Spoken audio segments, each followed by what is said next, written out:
শনিবার রাত 8টা নাগাদ নাকা চেকিং চালানোর সময় একটি গাড়ি আটক করে তল্লাশি চালাতেই ওই গাড়ির বিশেষ জায়গায় রাখা একটি পদ্মফুল চিহ্নের ব্যাগ থেকে উদ্ধার হলো 9,05,000 টাকা। ওই গাড়ির রেজিস্ট্রেশন নাম্বার WB72J2267। ওই গাড়ির সিটের নিচে লুকানো জায়গা থেকে উদ্ধার হয় একসঙ্গে 7,75,000 টাকা। এতগুলো টাকার ব্যাপারে কোনো বৈধ নথি দেখাতে ব্যর্থ হন গাড়ি চালক। পুলিশ সূত্রে জানা যায় ওই গাড়ি চালকের নাম রাকেশ নন্দী, বয়স 41 বছর। এরপর গাড়ি চালককে টাকার কথার ব্যাপারে জানতে চাইলে তিনি স্বীকার করে নেন যে তিনি বিজেপি মহিলা মোর্চার জলপাইগুড়ি জেলা সভাপতি দীপা বণিকের কাছ থেকে মাল বিধানসভায় রাজনৈতিক কার্যকলাপের জন্য ওই টাকা নিয়ে যাচ্ছিলেন। এদিকে লোকসভা নির্বাচন উপলক্ষে আদর্শ আচরণবিধি লাগু হয়েছে, সেই অনুযায়ী নাকা চেকিং চলছিল মালবাজারের ক্রান্তি মসজিদ এলাকায়। তবে সন্দেহজনক সম্পত্তি হিসাবে ওই টাকাগুলো জব্দ করা হয় 102 CRPC ধারা অনুযায়ী।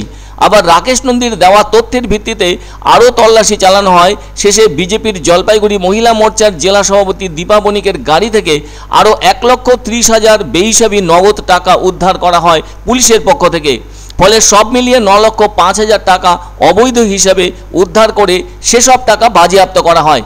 সমস্ত ঘটনার তদন্তে নেমেছে জেলা পুলিশ। আর এভাবে বিজেপির পদ্মফুল চিহ্নিত ব্যাগের ভেতর থেকে এবং এক বিজেপি নেত্রীর কাছ থেকে সব মিলিয়ে 9,05,000 টাকা উদ্ধারে যথেষ্ট চাঞ্চল্য ছড়িয়েছে রাজনৈতিক মহলের ভেতর। তবে বিষয়টি নিয়ে উদ্বিগ্ন ও অস্বস্তিতে পড়েছে এই জেলার গেরুয়া শিবির, যেখানে আদর্শ আচরণ বিধিতে বলা আছে টাকার বিষয় নিয়ে, আর টাকা থাকলে তার বৈধ কাগজপত্রও থাকতে হবে। তা না হলে তো এমন ঘটনা ঘটবেই, যেখানে জলপাইগুড়ি জেলায় ভোট রয়েছে 19শে এপ্রিল, যা কিনা প্রথম দফার ভোট, আর তা হতে মাত্র 4 দিন বাকি। ঠিক এই সময়ের মধ্যে এত বড় একটা বোকামির ছবি এভাবে সামনে চলে আসবে, সেটা গেরুয়া শিবিরের কারো বোধগম্যের মধ্যেই আসেনি। যাই হোক, বেআইনি কাজ হলে তা নিয়ে সমস্যা বাড়বেই, সেটাই স্বাভাবিক। এতে করে দলীয় প্রার্থীর ভাবমূর্তিতেও আঘাত লাগে।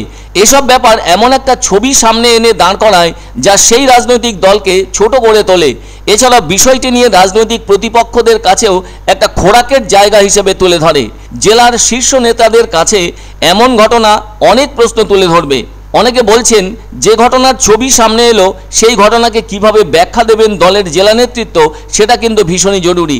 তাছাড়া গাড়ি চালকের কথায় তা যেন আরও কঠিন হয়ে উঠেছে। সবচেয়ে বড় কথা, গাড়ির ভেতর থেকে উদ্ধার হয়েছে অবৈধ টাকা।